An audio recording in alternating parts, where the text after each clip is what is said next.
Bonjour à tous.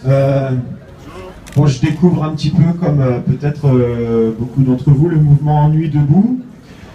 Et le fond, alors, il va susciter plein de débats. Et donc, si ça se fait, ça sera formidable. Mais en tout cas, on observe la naissance d'un mouvement qui se passe sur tout le territoire.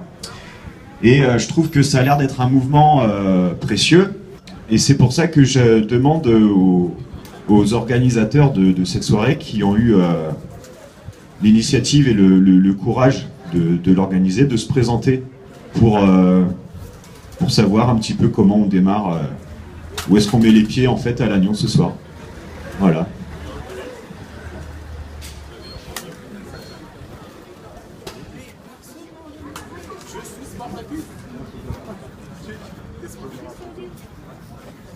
Alors c'est né de la façon suivante. Au mois de décembre, s'est constitué un comité contre la réforme du Code du travail, dont je vois quelques représentants ici. Ensuite, moi j'appartenais à un autre collectif qui voulait exprimer sa solidarité avec le peuple grec. Très vite, on a comparé ce qui s'est passé en Grèce, ce qui se passe ici, c'est-à-dire qu'on commence par détruire le Code du travail, et on s'est dit, voilà, un bon thème à expliquer.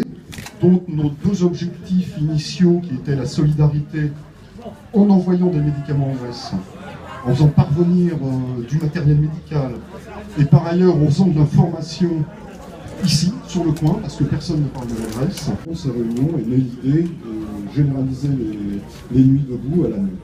Voilà. Maintenant, ce qu'on en fera...